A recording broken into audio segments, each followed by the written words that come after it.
ওম শান্তি শান্তি শান্তি। যা কিছুই ইন্দ্রিয়, মন এবং বুদ্ধি দিয়ে দেখা যায়, শোনা যায়, অনুভব করা যায়, সেই সম্পূর্ণ জগৎ পরম কারণ, সেই পরব্রহ্ম পুরুষোত্তমের দ্বারাই সৃষ্ট এবং সেই প্রাণস্বরূপ পরমেশ্বরের দ্বারাই ক্রিয়াশীল। অর্থাৎ এই সমগ্র ক্রিয়াশীল জগতের স্রষ্টা, আধার এবং শাসনকর্তা হলেন সেই পরমেশ্বর পরব্রহ্মই। তিনি যেমন পরম দয়ালু, তেমনি আবার মহাভয়ঙ্কর। ছোট বড় সকলেই তাঁর ভয়ে সর্বদা সন্ত্রস্ত। তিনি উদ্যত বজ্রের মতো কঠিন। যেমন বজ্রধারী প্রভুকে দেখে তার আশ্রিত সকলে যথাবিধি অনবরত তার আজ্ঞা পালনে তৎপর থাকে, তেমনি সমস্ত দেবতা আদি সকলেই সদা সর্বদা যথাবিধি সেই পরমেশ্বরের আজ্ঞা পালনে তৎপর থাকে। এইরূপভাবে যারা পরব্রহ্ম পরমেশ্বরকে সমস্ত জীব এবং জড় জগতের স্রষ্টা, জীবনদাতা এবং শাসনকর্তা বলে জেনেছেন, তারা অমৃততত্ত্ব লাভ করেন। তারা জন্ম মরণের হাত থেকে চিরমুক্তি লাভ করেন। সমগ্র ব্রহ্মাণ্ডের পরিচালক এবং নিয়ন্ত্রণকর্তা এই পরমেশ্বরের ভয়ে ইন্দ্র, বরুণ, বায়ু এবং যম আদি সকল দেবতা তাঁদের নিজ নিজ কাজ অতি সাবধানতার সঙ্গে সুসম্পন্ন করে থাকেন। অর্থাৎ এরই ভয়ে অগ্নি, সূর্য তাপ দেন, বায়ু প্রবাহিত হন, ইন্দ্র বাড়িপাত করেন এবং পঞ্চম মৃত্যুদেব প্রাণীর জীবনাবসান করেন।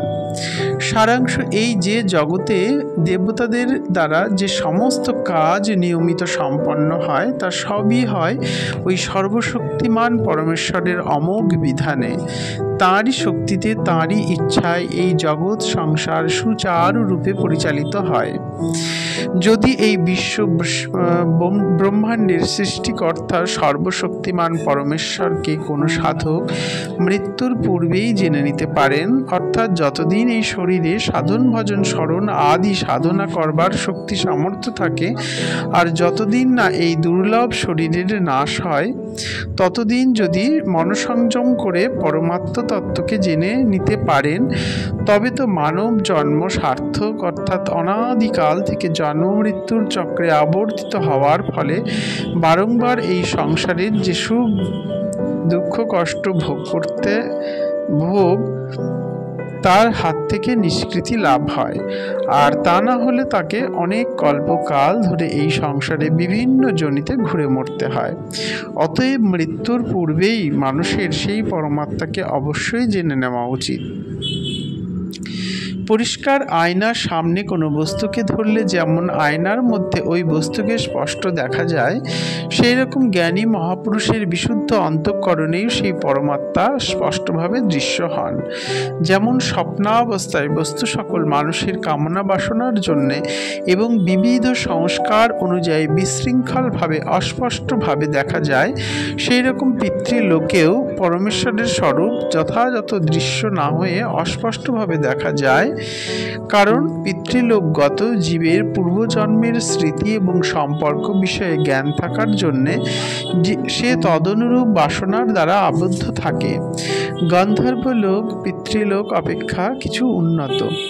সেই জন্যে স্বপ্ন অপেক্ষা জাগ্রত অবস্থায় জলের মধ্যে কোনো বিষয়ের প্রতিবিম্ব যেমন খুব স্পষ্ট না হলেও মোটামুটি স্পষ্ট দেখা যায়, কিন্তু জল আন্দোলিত হলে তার ঢেউ এর ফলে ওই প্রতিবিম্ব অস্পষ্ট হয়ে ওঠে। তেমনি গন্ধর্ব লোকেও ভোগ বাসনার আন্দোলনে তরঙ্গায়িত মনে পরমাত্মাও সবসময় স্পষ্টভাবে প্রতিভাত না হয়ে কিছু অস্পষ্টভাবে প্রতিভাত হন।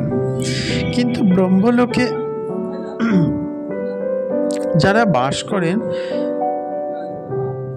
তাদের কাছে আলো এবং ছায়ার মতো অঙ্গাঙ্গিভাবে জীবাত্মা এবং পরমাত্মার জ্ঞান স্পষ্ট এবং প্রত্যক্ষভাবে অনুভূত হয়। সেখানে কোনো রকম ভ্রান্তির অবকাশ নেই। প্রথম অধ্যায়ে তৃতীয় বল্লীর প্রথম মন্ত্রে এই কথা বলা হয়েছিল যে এই মানব শরীরও একটি লোক বিশেষ।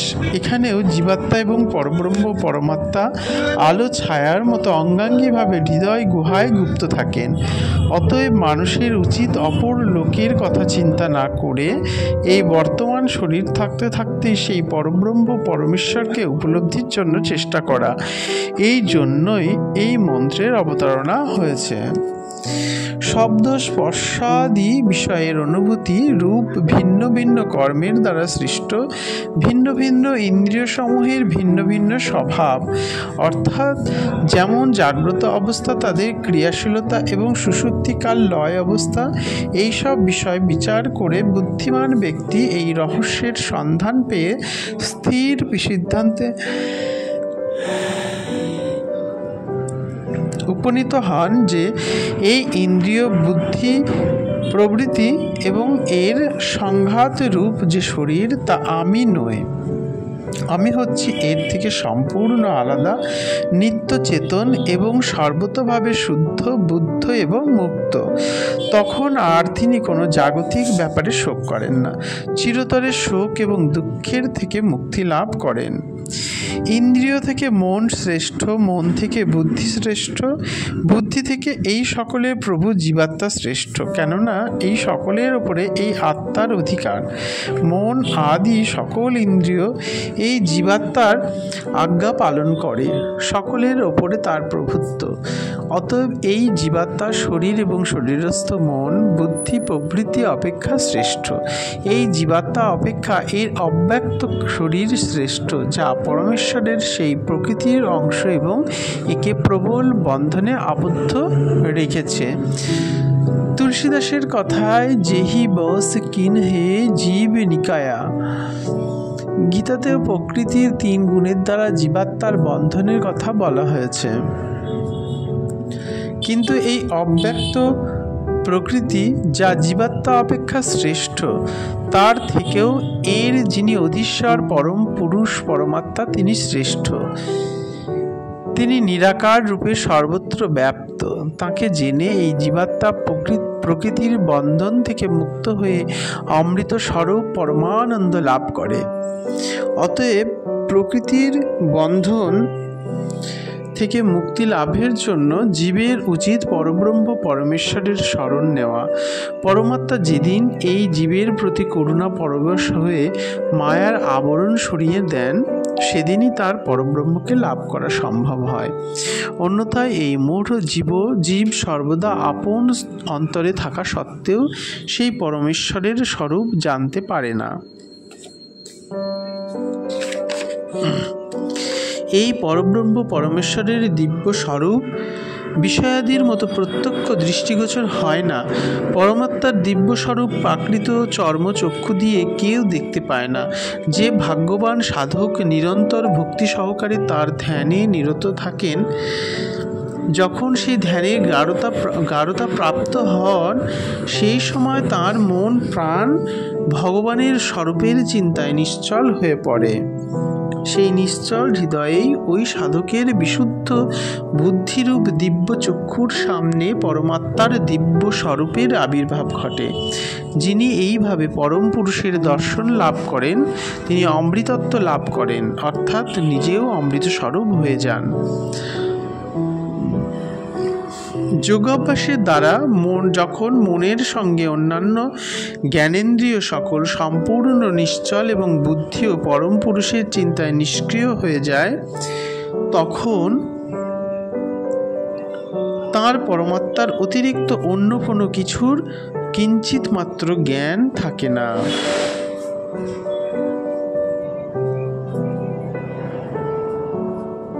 সেই অবস্থাকে যোগীগণ পরম গতি অর্থাৎ যোগের সর্বোত্তম স্থিতি বলে জানিয়েছেন।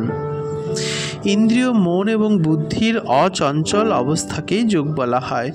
এই অনুভূতিকে যোগীগণ যোগ বলেন, কারণ এই সময় সাধক সমস্ত জাগতিক বিষয় থেকে, সমস্ত রকম বিক্ষেপ থেকে মুক্ত হন। কিন্তু এই যোগের উদ্ভব এবং ভঙ্গের সম্ভাবনা আছে। যেহেতু যোগের ভঙ্গকাল আছে, সেই হেতু যোগী সেই পরমাত্মাকে লাভ করার আগ্রহে নিরন্তর যোগযুক্ত থাকতে সচেষ্ট থাকবেন। পরব্রহ্ম পরমাত্মা বাক্য, চক্ষু আদি বাহ্য কর্মেন্দ্রিয়ের অগোচর, এমনকি মন এবং বুদ্ধিরূপ অন্তঃকরণের দ্বারাও তাকে পাওয়া যায় না, কারণ তিনি এদের নাগালের বাইরে। কিন্তু তিনি আছেন, আর যার তাকে পাবার তীব্র আকাঙ্ক্ষা আছে সে তাকে অবশ্যই পায়। যেহেতু ব্রহ্ম বাক্য, মন এবং ইন্দ্রিয়গণের অতীত, সেই হেতু তার অস্তিত্ব নেই, তিনি অসৎ। এই ধারণায় যারা ব্রহ্মকে অস্বীকার করে, অর্থাৎ তার ওপর যাদের দৃঢ় বিশ্বাস নেই, তারা তাকে কিভাবে পেতে পারে? অতএব আগের বলা মন্ত্রানুসারে ইন্দ্রিয়, মন আদি সমস্ত চিত্তবৃত্তিকে যোগাভ্যাসের দ্বারা নিরুদ্ধ করে তাকে অবশ্যই পাওয়া যায়। এই দৃঢ় বিশ্বাস যাদের আছে তারা তাকে অবশ্যই লাভ করে। অতএব তাকে লাভ করার জন্য সাধকের দৃঢ় বিশ্বাস, তীব্র আকাঙ্ক্ষাযুক্ত নিরন্তর যোগে মগ্ন থাকা উচিত।